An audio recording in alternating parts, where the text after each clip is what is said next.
Welcome, Gita. Thank you so much for joining me on the Well Vegan Travel Podcast. My pleasure.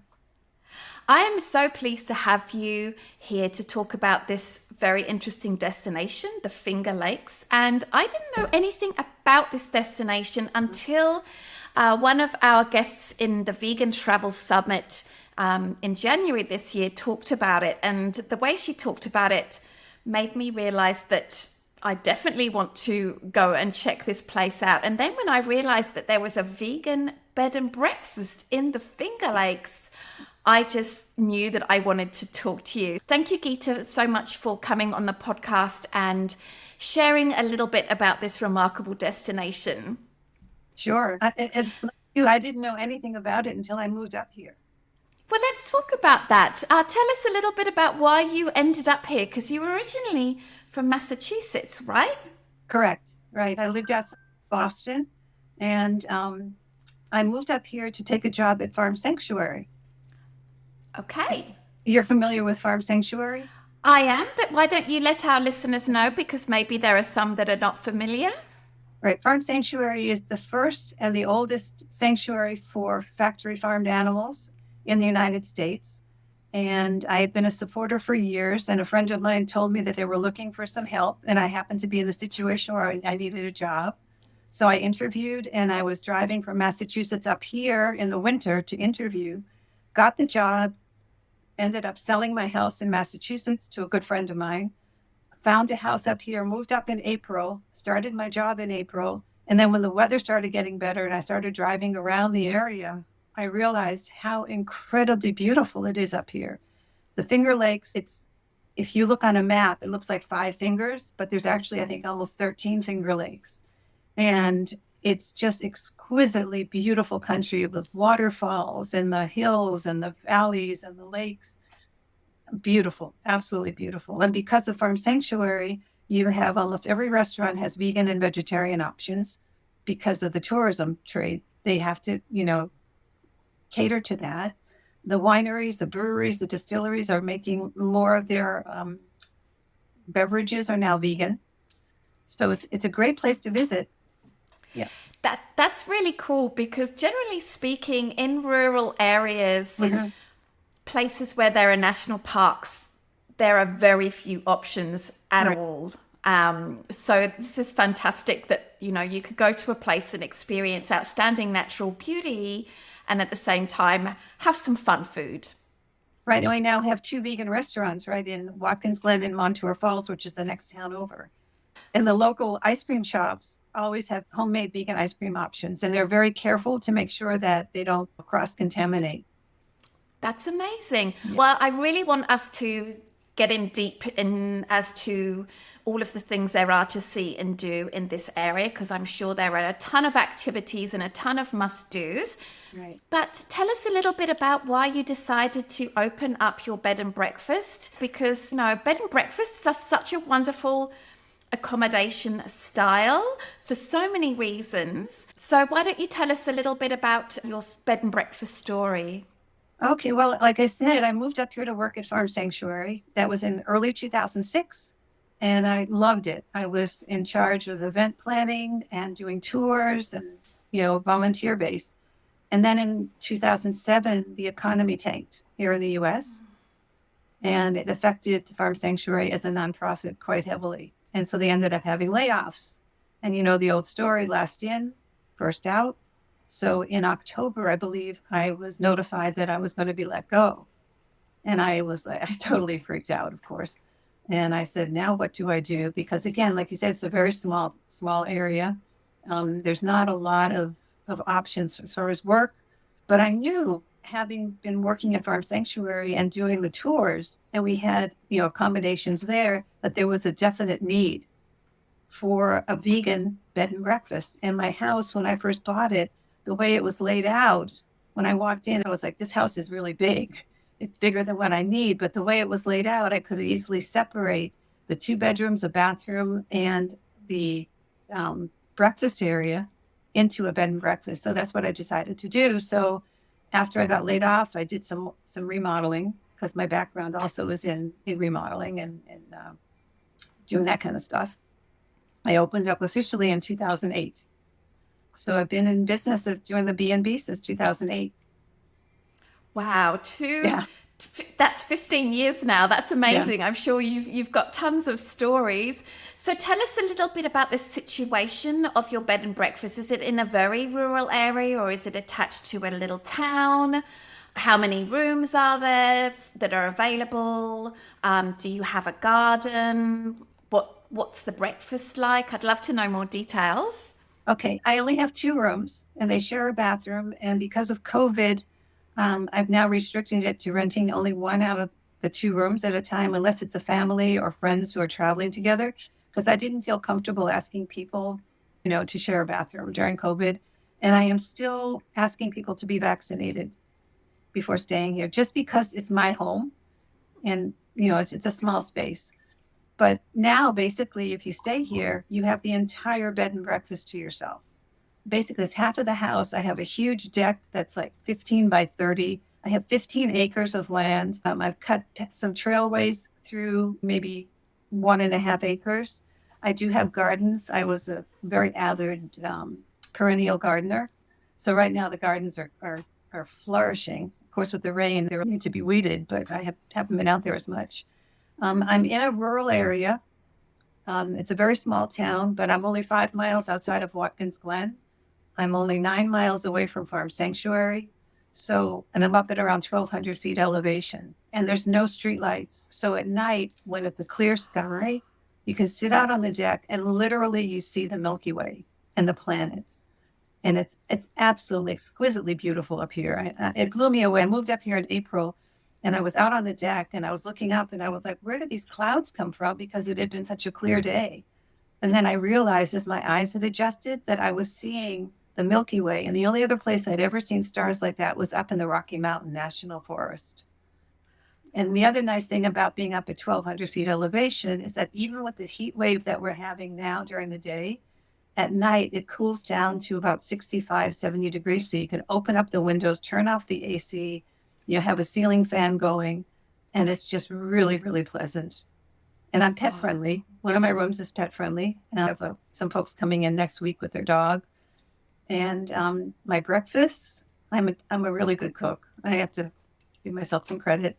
But, pancakes, waffles, quiche, frittatas, French toast, you name it, I can make it. And do people have their breakfast in their own dining area or do Yeah. they come and sit with you? No, it's in their own dining area. My space is completely separated because I have cats. I'm down to 2. And I don't want the cats out into the B&B area because people do have allergies. And it's also easier for me to keep clean. I don't have to worry about cat hair, just the dog hair. And I mean, people can bring their dogs too. And I've had a couple of dogs stay here and cats. They're separated. If they want to meet the cats, they can come into my side of the house because one of my boys is very friendly and he loves greeting everyone. Yeah. That just sounds lovely. I really love bed breakfast. Generally speaking, I don't usually stay in them. My partner, for various reasons that I won't bore you with, he generally prefers hotels. Oh, I don't understand it, but I really like bed and breakfast because you are supporting, in this case, a vegan business. And what are they going to do with their money? Well, they're probably definitely not going to be supporting animal agriculture with the money that they make, and I love that. And you've just got somebody there that's a wealth of knowledge and they're really, really passionate about what they do. It sounds like you're an extremely conscientious bed and breakfast host, and I mean, there's just so many things to love about it. I love it. And where can people find your bed and breakfast? Do you just have a website or are you on Airbnb? Like, how does that work? oh, I have my website. I am listed on Airbnb, but there's so many listings now. Unless you specify that you're looking for bed and breakfast and also pet friendly, I'll show up. Otherwise, it's hard. I mean, this whole area has now become Airbnb. It's crazy. I'm also on Expedia, Google. I have almost all 5-star reviews on Google. So, I mean, people can find me if they want to. If they're looking for vegan B&B in, let's say, Watkins Glen, I should show up. Fantastic. Now, I'm sure everyone listening to this are definitely thinking, well, that sounds like the place that I will go if I'm ever in the area. But Yeah. what is the Finger Lakes actually like? You've talked a little bit about like the geography of the area and the altitude. And I guess I'd love it if you could give our travelers a bit of a sense of, what the vibe is like, what are the kinds of things that there are to do, what kinds of people would like to come to the Finger Lakes. So that's a lot. Let's start with the first question, like who finds the Finger Lakes particularly appealing?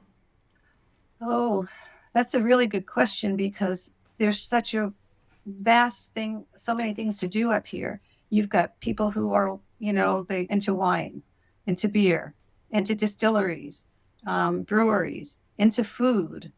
They're into nature, into hiking, boating, because we have the Watkins Glen National State Park they get over like 1 million visitors a year. There are 19 waterfalls. So you can walk the state park from the base all the way up to the top and back down. And you'll have visitors from all over the world. I mean, there's tour buses that are coming, a lot of folks from India, from Asia, and obviously the United States. This area also is kind of interesting. It's Amish and Mennonite. We have the Mennonite farm stands and the Amish farm stands and their produce. They may not be totally organic, but they hardly use any pesticides. And just amazing. I mean, I have one 1.5 miles from my house. So if my garden isn't producing, I just drive down the street and pick up my stuff if I don't go to a CSA. And then you have, like I said, people who want to go hiking, people who want to go camping. Like I said, the wineries. And then there's universities. So you have Cornell and several other, universities and colleges there as well. And we joke that Ithaca is a very liberal outpost because this area is surrounded, it's not the most liberal place to be, but the folks, I found that we may not agree politically on a lot of things, but some of the nicest, kindest people I've ever met. My neighbors, if I was ever in trouble, are the first ones who would come and help me. And that's kind of the vibe up here. Granted, like I said, politically, you may still see, excuse me for saying the Trump signs and stuff, but they respect you for who you are and they accept you for who you are. And I've just been very happy up here. Oh, I'm so pleased that you've been enjoying your time. Yeah. Tell me, how is it to get there? Like, I'm guessing that New York is the closest city. Like, how do people get there? How do people get around? Most people drive their cars, or again, tour buses. And I don't know if New York City would be the closest. I mean, you have Rochester and Syracuse. We're actually Western New York versus upstate is Albany. But Rochester and Syracuse are only like an hour and a half away. And Toronto is only 4 hours away. Only 4 hours? Oh, yeah. We have a lot of Canadian visitors that come here from Toronto. Yeah. Big tourist attraction for them because they like to come to the States, or I guess their money goes further. And then you have Pennsylvania. So we have a lot of visitors.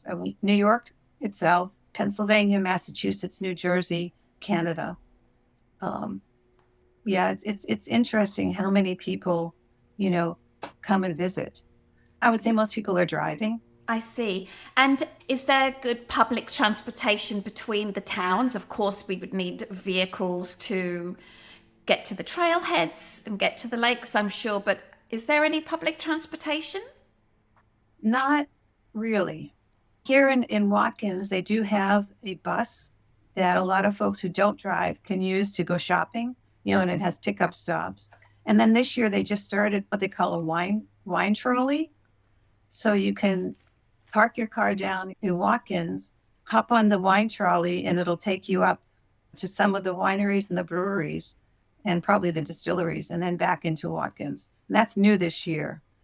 I like that because it encourages people to not drive and enjoy the wineries to the max. I'm sure people would stop going to certain wineries because they only want to do 1 or 2 in a day, for example. That's really cool. So they actually do have grapes growing in that area? Yes. I mean, that's the thing. Because of the Finger Lakes being like Seneca Lake, which is the lake that I'm closest to, is over 600 feet deep. So it very rarely ever freezes in the winter. So you'll see the grapes growing along the sides of the lake. And it's now, this whole area has now been, I think, designated as one of the finest wine growing regions in the world. We went from being just like a boutique kind of wine spot to world famous. And they've expanded now. It used to be just like the Rieslings. They were very known for the Rieslings. And now they're known more for a huge variety of reds and whites and rosés and all sorts of stuff. I'm not a huge wine drinker myself. I have to admit I'm more of a beer drinker. And we got some really good breweries up here. But the wines are phenomenal. And champagne. Wow, that is so surprising. I would not have thought of New York State as being a wine producing area. That's so interesting. Do a Google search and you'll find that they're consistently now rated as like one of the top wine regions to visit in the world. Wow. Incredible. I can't wait to check that out. That sounds so fun. One of the things that I love about having people who are very, very familiar with the destination that we're talking about is that they've done a lot. So as a result, they know many of the best things to do in a local area. So I'd love to talk about like your favorites of certain things. So what is your favorite hike that you'd recommend to people and why do you recommend it? Well, for sure, the Watkins Glen State Park. I've hiked it quite a few times. And it's different every time you hike it because it depends. If we've had a lot of rain, the waterfalls will be just booming. I mean, and there's one, it's called the Rainbow Falls, where you actually walk underneath the falls. And if the sun is out, it creates rainbows, from the water vapor. It's absolutely beautiful. It's exquisitely beautiful. And there's several trails. It's not just one trail. There's one main trail that goes up, and then you can take what they call the rim trail. So you get to look down. It's like a 10,000 foot drop. I mean, it's huge. So that's my favorite. And I haven't walked too many of the others, but there's some other smaller ones locally. But I would say Finger Lakes, that Watkins Glen State Park. For sure. So is that hike like a several day event, or is it just something you can do in a day? It's several hours. And then when you're done and you come back into Watkins, then you can go get some vegan ice cream. That sounds amazing. So let's talk about the food then. What are your favorites vegan restaurants or vegan friendly restaurants? We just had a new one. There was a Thai restaurant that had opened up several years ago, Thai Elephants. And they had extensive vegan and vegetarian options. And then maybe 3 or 4 months ago, they opened up a separate 100% vegan Thai restaurant called Green Elephants, also in Watkins, owned by the same people, because I think their chef, who had been working at the old one, is vegan. And the demand for that was obviously big enough for them to say, let's open up a separate one. So they've been open only a few months. I've probably eaten there now like 7 or 8 times. And it's small, it's intimate. The food is freshly made and prepared. They give you a huge amount of food. The prices are so reasonable. During the week, you can get a lunch for like $12. And that includes soup, salad, and the main course. I send everybody there. And if you look at their reviews online, they're all 5-star reviews.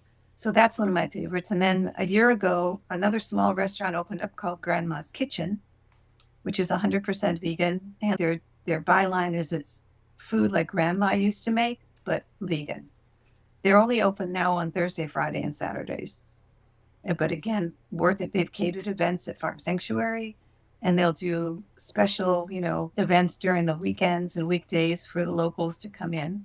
So those are 2 of my favorites. There's a Chinese restaurant that has a separate vegetarian menu, I'd say 90% of which is vegan. But almost everywhere you go, because of Farm Sanctuary, you can get food. You will not go hungry here, ever. And then there's Ithaca, and Angel Heart's Diner is 100% vegan. And again, more of the restaurants are also very vegan. So, wow, that just sounds so delicious. And of course, dessert at the ice cream place. That sounds amazing. Yeah, and we have a Ben and Jerry's, and they always have a couple of vegan options at the Ben and Jerry's as well. Fantastic. Yeah. Something I'm curious about are other outdoor activities that are possible to do for example, I don't know, lakes, I think of Yes. kayaking and Yes. canoeing. So tell me a little bit about how people can access those kinds of activities. There are a couple of companies right down in Watkins Glen that offer kayaks for rent, and I believe probably canoes for rent as well. And there are several that you can actually book a boat and take a boat tour. One is a two or three masted schooner, and the other one takes you up on the lake, and they also do dinner. They have music, live music. That's Captain Bill's Seneca Lake Cruises. It's interesting to be on the lake to get a different perspective because this is a large Native American area formerly. So when you're going along inside the lake, you can see along the sides of the lake, almost like hieroglyphics that the Native Americans who had lived here had designed and done. And you get a different perspective of the lake itself. That's so interesting that it's, by the sounds of it, it still has a high Indigenous population. So, are there other ways that people can access that? For example, where I live, we live close to Whistler and we have this fantastic museum, I guess, that talks all about the groups that were living there before colonization, before the area was settled, and of course, insights into how it is right now. So, are there ways that people can become familiar and educate themselves in that area? I believe so. There's in Montour Falls, which is a town just south of Watkins, there's a historical museum. And so they can go there. And there's a fairly active community keeping, I guess, the traditions of the Native Americans alive. Well, they'll have events where they'll do their dancing and storytelling. I haven't been personally just because the B&B usually keeps me busy at the times that these things are happening on weekends. So weekends are my busiest time, which is a little sometimes like really frustrating because you want to go, but you're like, I've got guests coming in and I have to prepare food. But yeah, it's a fairly active community to keep their traditions alive because let's face it, they were not treated very well, at all. Of course, yeah. It's something that I always recommend people that go to when they come up to my part of the world because the center is so well put together, so interesting, so insightful.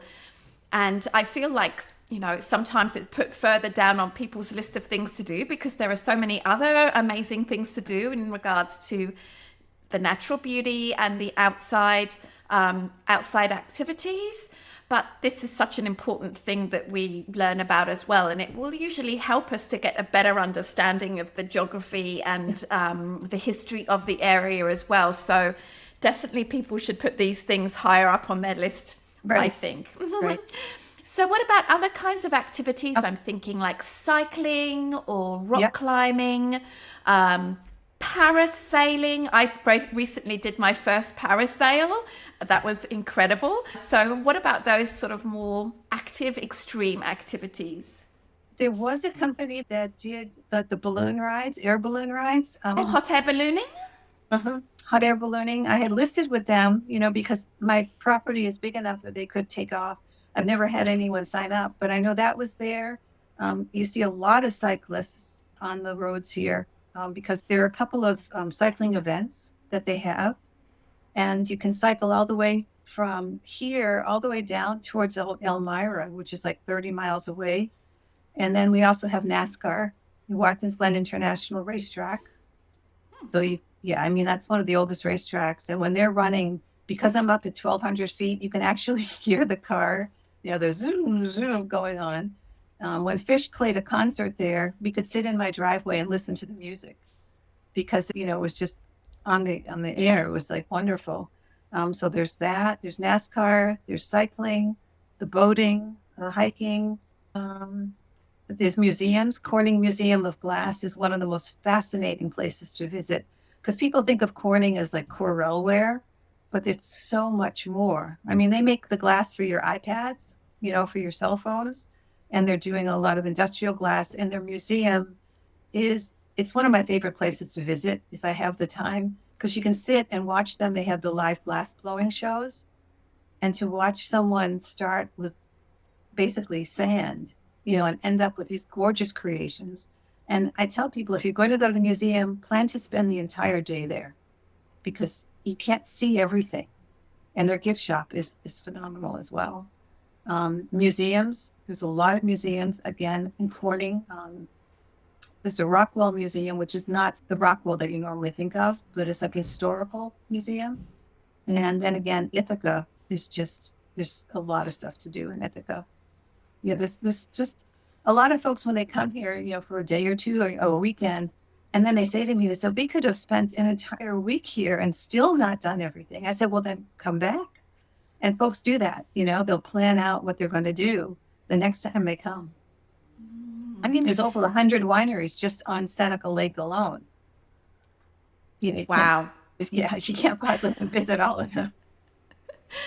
So do a lot of people just come up for the weekend from one of the bigger cities, I'm guessing? So in your mind, what would be the perfect long weekend? So let's say 2 full days of visiting the Finger Lakes area, of course, basing themselves in your bed and breakfast. If they've never been to this part of the world before and don't plan on coming back, what would you say is the perfect itinerary for that? Okay, first you come in and get settled here, go out for dinner, and then come back. The next day, you've set up an appointment to go to Farm Sanctuary to take a tour. To me, Farm Sanctuary is like, it's heaven on earth. You get to meet the animals and learn their stories, and you can hang out there. Then after that, you can go into town, get some lunch, hike the gorge trail at the state park, have dinner, then, just chill out. If it's a nice night, come back here, watch the stars, have a bottle of wine, some beer, whatever. And then the next day, if you want, do your wineries or your breweries, hike the gorge. Again, there's just so much to do. And it's pretty astounding. Even though it's like I said, over 1 million visitors visit the Watkins Glen State Park. And yet Watkins Glen is a very small town. And the towns around here are very small, and they're geared for tourism. So tourists are treated like royalty, and everyone goes out of their way to accommodate, which is really, really, really nice. That is really nice. Yeah. What times of years are best to come to this part of the world? I'm thinking maybe this is like a 2-pronged question in terms of like the weather and the climate, and also in terms of like, maybe there are some interesting festivals or events that are going on that people might like to check out.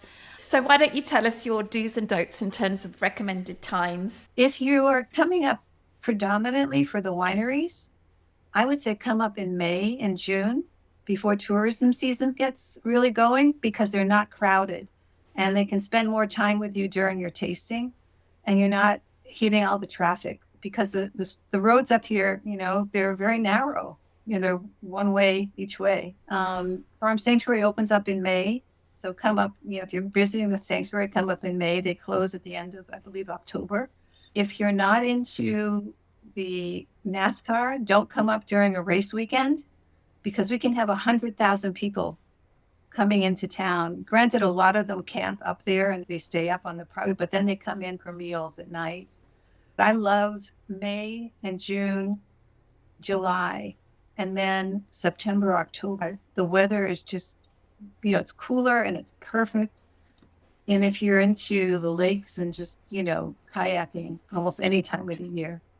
But I really recommend if you do the wineries and the breweries, come up early in the season. They're open almost now year round. When I first moved up here, they used to close down in the winter because they didn't get the tourism. And then they decided they were losing too much money by closing down. So they stayed open, and they have events, throughout the year now on weekends. And they're drawing more crowds. So that's my next question, Gita. What is it like during the winter months? What are the winters like? Is the area still accessible? You talked about the wine tasting still being accessible, which is great. But I'm thinking about like activities. For example, where I am, we have skiing and, of course, cross-country skiing, yes. But there are still a number of ways that people can enjoy the winter, and it's not too cold, so it's not too challenging where we live. So tell us about the winter time. Is it an interesting winter destination?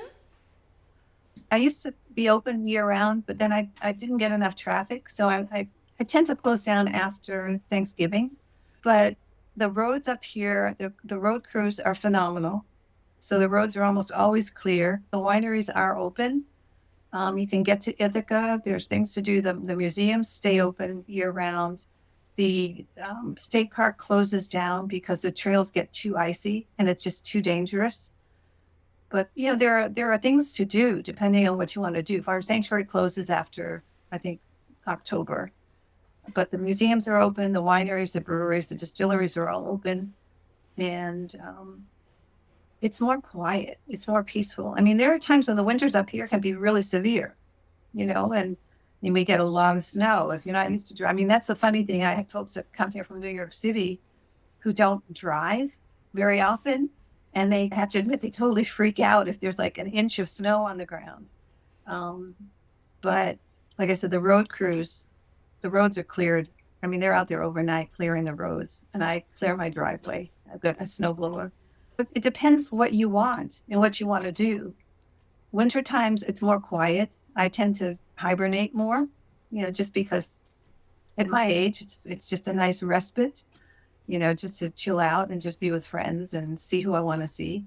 Fantastic. So I think our listeners who have never heard of or been to the Finger Lakes before, I'm sure they are dying to come because it just sounds like such a special part of the world. And of course, I really invite listeners who do go there to go and check out Gita's lovely, welcoming bed and breakfast. So before we go, Gita, can you just tell us how people can book with you? Any other details that you didn't yet talk about that you think would be helpful for people to know, and how people can book? To book, go to the website, which is gingercat-bb.com. You'll save money rather than booking through Expedia or one of the other OTAs. You save, you don't have to pay a commission, and I don't have to pay a commission. So gingercat-bb.com, you'll see immediately there's a link, to go to the reservation page and check the calendar. And I would love to have you come and stay. I have a lot of openings this year. Like I said, it's 2 rooms, 1 shared bathroom. But right now, if you are coming and it's just you and your family, you will have the place to yourselves. If you need both rooms, you can book both rooms. I'm located 5.5 miles north of Watkins in a very small town. It's very peaceful. I'm on 15 acres of land, which I leave mostly alone and naturalized so that the deer and all the wildlife, you can hear them, the birds, the chipmunks are out every morning. As a matter of fact, the chipmunks and the squirrels are waiting after breakfast to see what leftovers they're going to get. It's really pretty funny to watch them. They're sitting on the stoop looking like, okay, you gotta bring us some stuff. What's going on, honey buddy? Give us some food. And it is a little bit of a sanctuary. It's named the Ginger Cat. It was named after one of my foster failures because I'm involved with cat rescue and have been most of my life. I ran a shelter back in Massachusetts, and we rescued this ginger boy actually around the corner from Farm Sanctuary when I was working there. And Wally was like the favorite cat of everyone who came to visit. He unfortunately passed about a year ago, and people miss him. When I posted it on our Facebook page, which is, Facebook Ginger Cat B&B, so many people wrote in and with tributes and photographs that they had taken from him. But his best friend, Sebastian, who's a big black and white Mancoon now, is taking his place, greeting my guests when they want to come in and say hi. So I would love to have you come and stay. Like I said, I have a lot of openings. My food is really good. And I can accommodate if you're gluten-free, if you don't eat sugar. I have some folks coming tonight who don't eat oil. I think they're the whole food plant-based. So I will not use any oil in whatever I make. And I try to accommodate whatever your requirements are. And there's a lot of food. You will not go hungry. I love that. Gita, I want to thank you so much for taking the time to join us on the podcast. I really appreciate it, and I really can't wait to get down to the Finger Lakes myself. Thank you so much. I'd love to be your hostess. Thank you. Thank you.